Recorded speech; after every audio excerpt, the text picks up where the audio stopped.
Welcome back to the Teacher's AI Cafe. I'm Kane, a teacher and a parent who wants AI to give us back our time.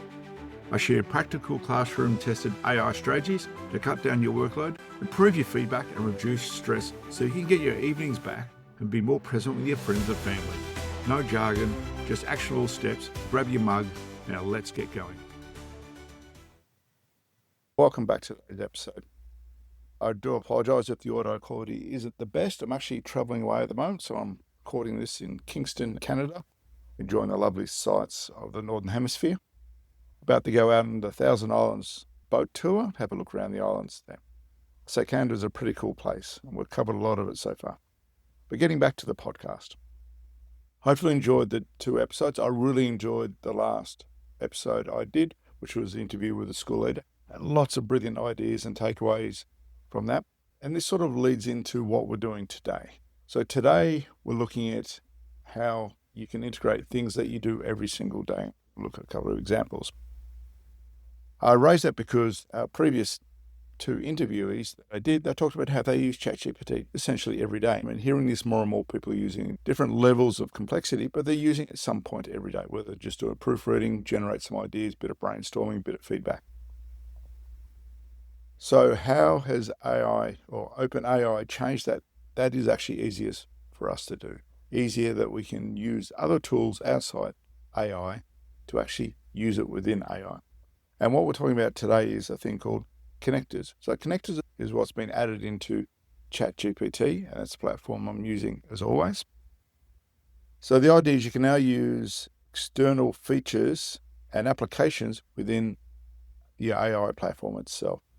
So things like Gmail, Google Drive, Canva, etc. can now be integrated and using your personalized data and tools that you already have existing and using within AI without having to jump between in and out. We often do is you generate things in AI, then you copy and paste it or export and move it out and work in those other applications. This sort of shortcuts this process a little bit so you can do it together and streamlines it a little bit more for you. So I'm going to do a couple of examples today, but first, where can we get these connectors? So if people listening to the podcast or not on the video, you go down to your name and you click on settings in the bottom left-hand corner. When you open up settings, you've got your menu there, which is general, notifications, personalization, and we've got these apps and connectors. You click on apps and connectors. Now if you're watching the video, I've already got a couple of connectors in there, but I'll go through what's actually available.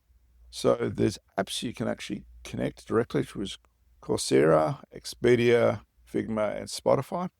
And then you can browse particular connectors, which are things like Dropbox, GitHub, Gmail, Google, Microsoft Teams, SharePoint, Outlook, Slack. So Google Contacts, a lot of those Outlook, a lot of those are the applications you use to communicate, and you can integrate that in the 2 of them.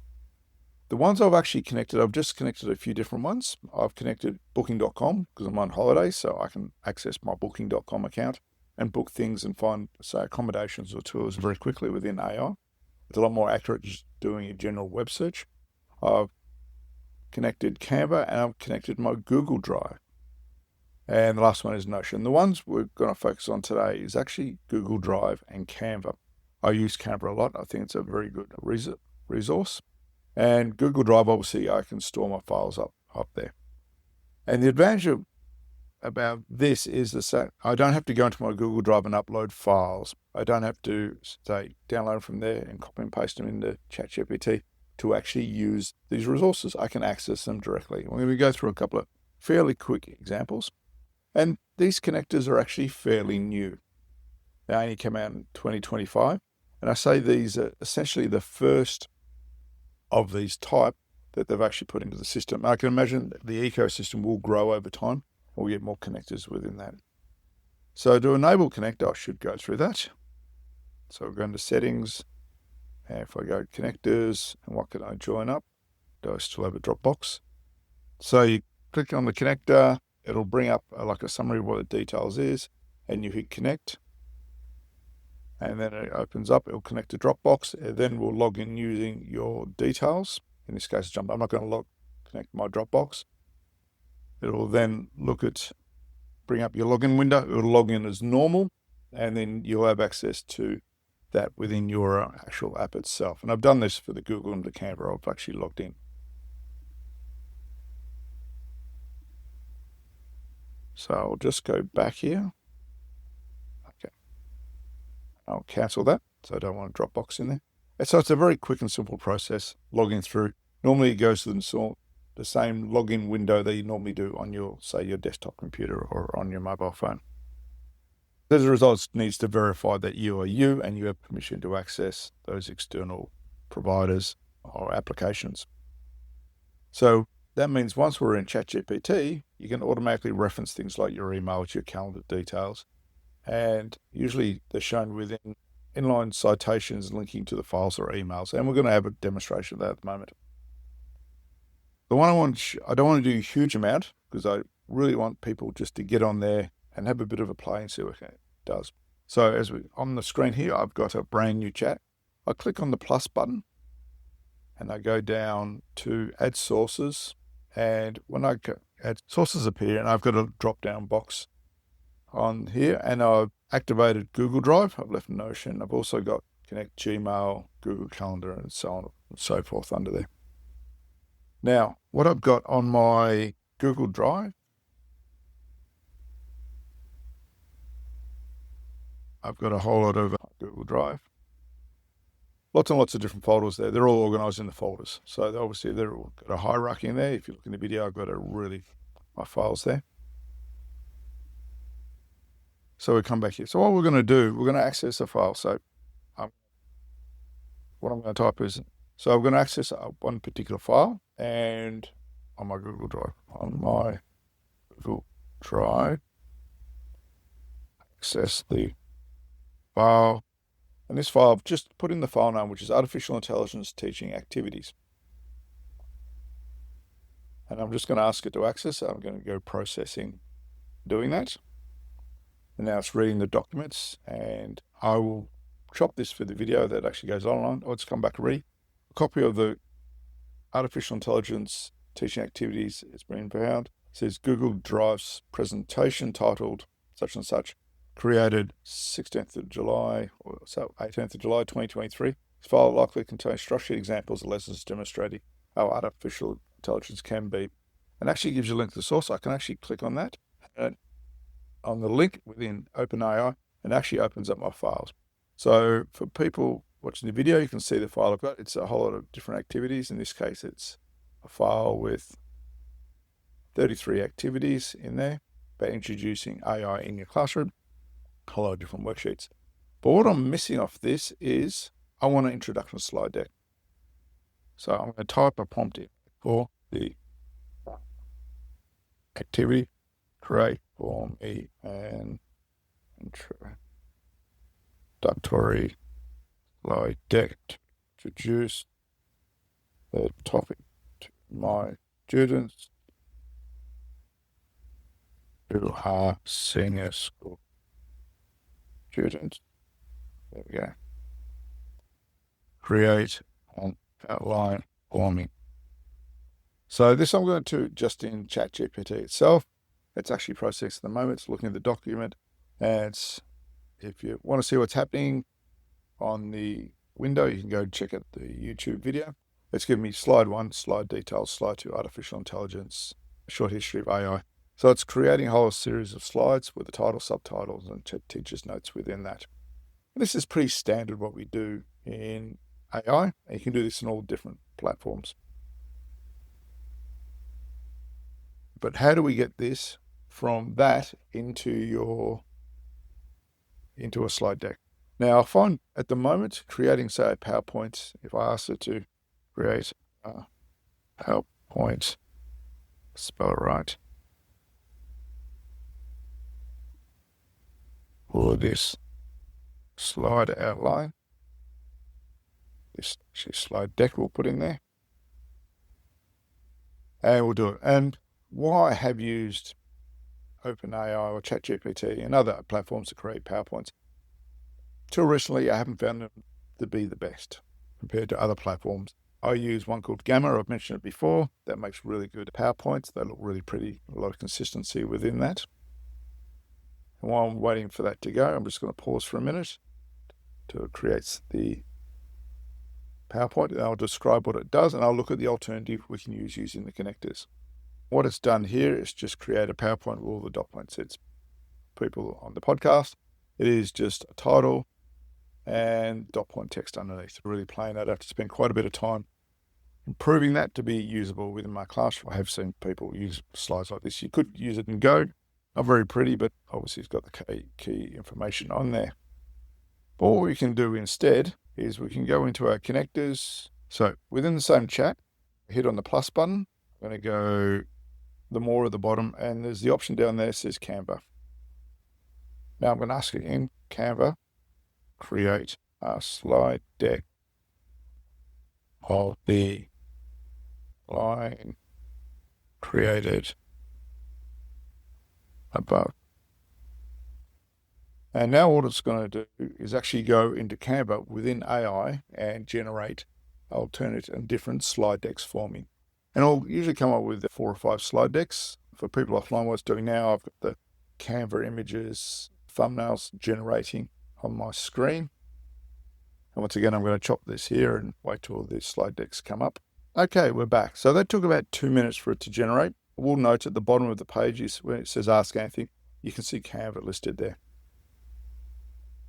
And what I have here, I've got 4 different slide decks. I can click on one once, and then I can actually scroll through the entire slide deck, all the different slides, choosing this theme or the style I want. So I'll check on the second one. So they're all quite different. I've got 4 different alternatives within that.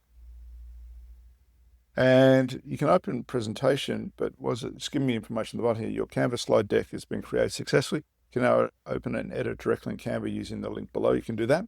Or if you like a particular theme, so if I pick the third one along, if I double click on the thumbnail itself, on the top right-hand corner in the preview area, there's an option there called Open Canva. So when I click on that, it'll then open up in Canva, do my normal editing I normally do in Canva. Now, this is usable straight off the bat. Canva has done a very nice job creating these presentations. So I could essentially just go share, export, download it, and go and run with it. It's generated some AI images. I could probably go through and use some real images if I want to swap them out. And that's essentially it. I've got an existing worksheet. I didn't have a presentation or introduction PowerPoint to introduce the topic for the students. I say I really wanted that. How quickly I can actually generate that and end up with a professional looking slide deck because Canva is now integrated into it. So that is one example using Canva.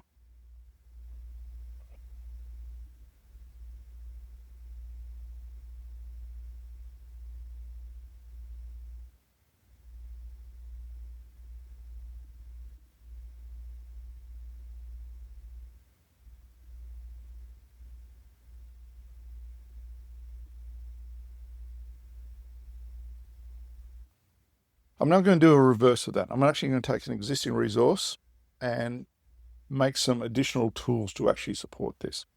So instead of doing a slide deck, I can do a few different activities. Really very helpful. This is particularly helpful if you have multiple folders within folders, if you're organizing lots of information. Okay, so what we're going to do now, we're going to do a bit of a different process. First, following, I made a copy of the note, backed it up to my Google Drive from my local hard drive.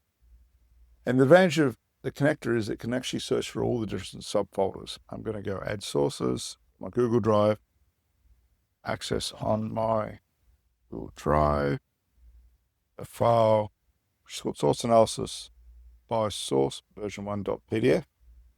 This is a document I use in my history class, big summary that it's located already, which is fantastic.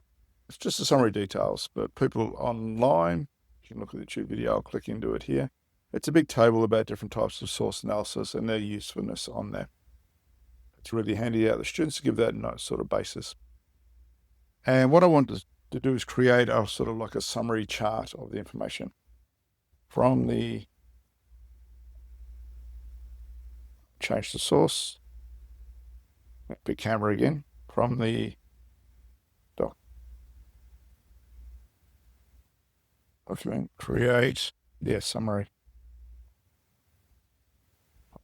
the usefulness and non-usefulness of each source with separate slide each.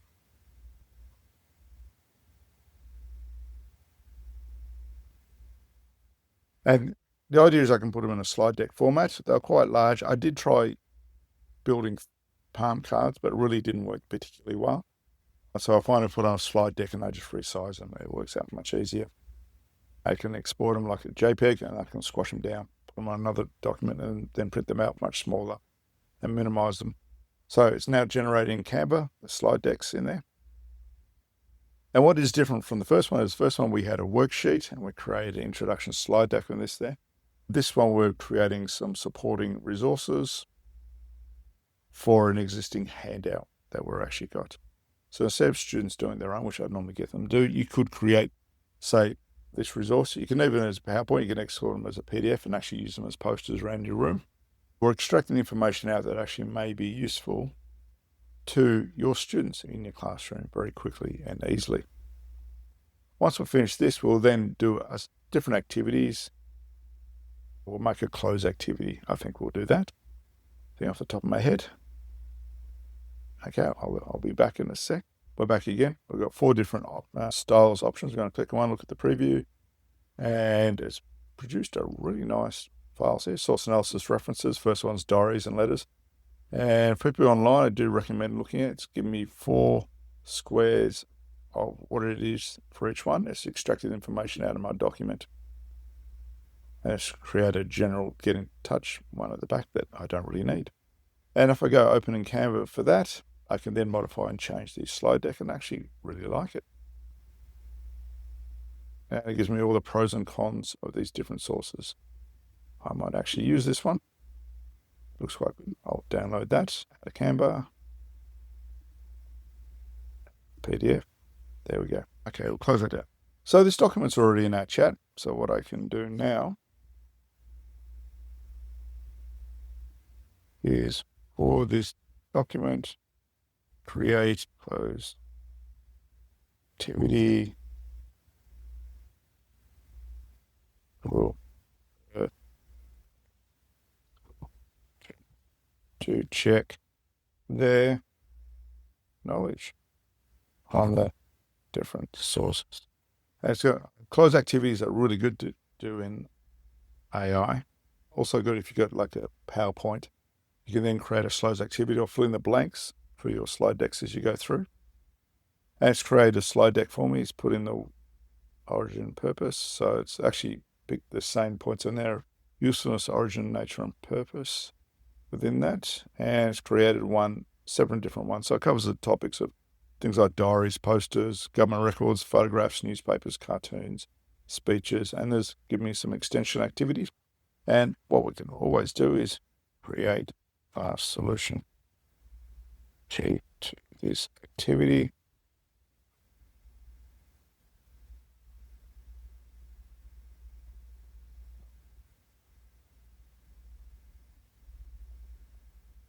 And it's created a solution key for me. The time this podcast has run, I've made 2 different sets of resources. But in the time this podcast has run, which is only less than 10 minutes, I've created 2 different types of resources I could use in the classrooms for different letters. There, for different lessons, we'll get that right. And we're all good to go things. So this is just the touching point on this. But the advantage of this, and I will explore these and more in future episodes, because like I said, I do want to try and keep my episodes fairly short, is you can use these resources to do lots of different activities.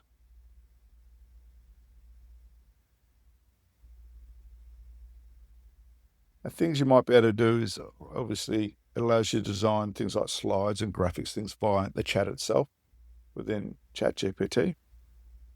It allows you to quickly refine, create visual materials of your existing resources, because obviously you can access them again and again.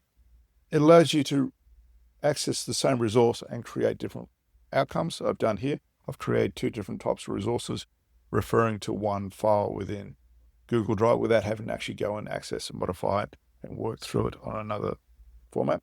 I can use it to build templates. So you can put a template in Google Drive and then refer to that template to create your resources for different topics.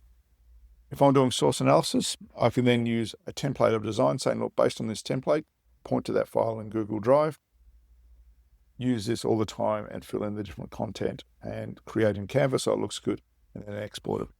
You can do similar things in things like projects, which I've previously covered in a different episode, but this can be a very specific template you refer to all the time, so you get a lot more consistency within that.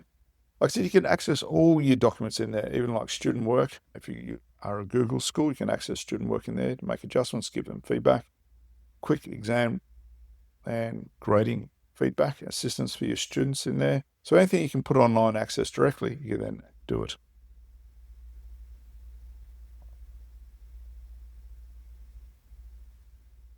In terms of impact on the classroom, things it can do, it's actually increase your student engagement and support. Like I said, if you look at the YouTube video there, the first one was slide PowerPoint was really terrible.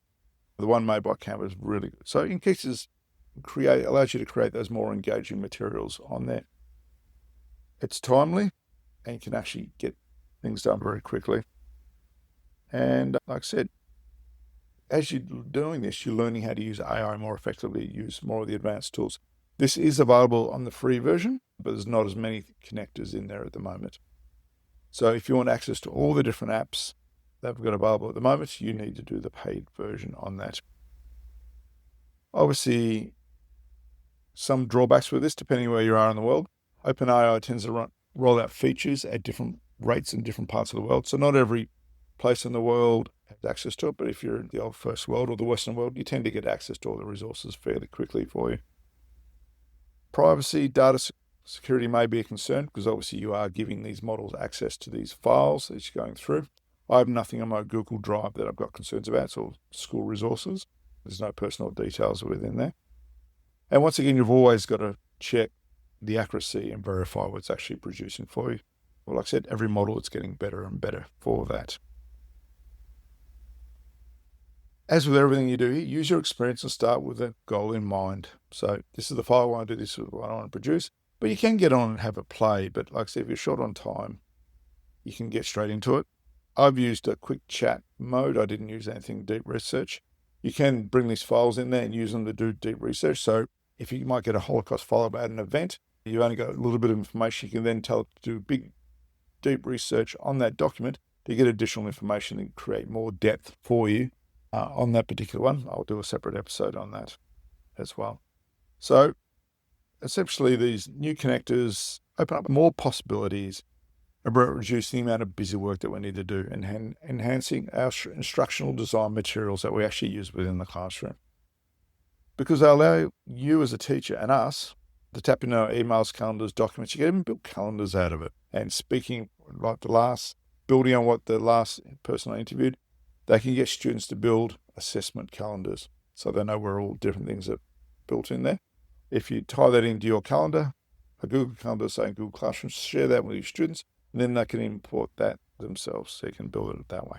Thank you for listening today. As always, if you like this podcast, you can subscribe. I'm getting a lot more listeners all over the world. Thank you for tuning in. And if you enjoy this, share it with your colleagues in your school. Just send them the link. So look, check out these different episodes. If there's one in particular, I highly recommend the school leader and the conversation with the science teacher, Kayla. Definitely listen to those episodes, different perspectives on how they're using it. Do hop onto Apple Podcasts. Do leave me really positive reviews so other people can actually find it. Until then, keep up the really good work in your classroom and keep experimenting with AI. Look after yourselves.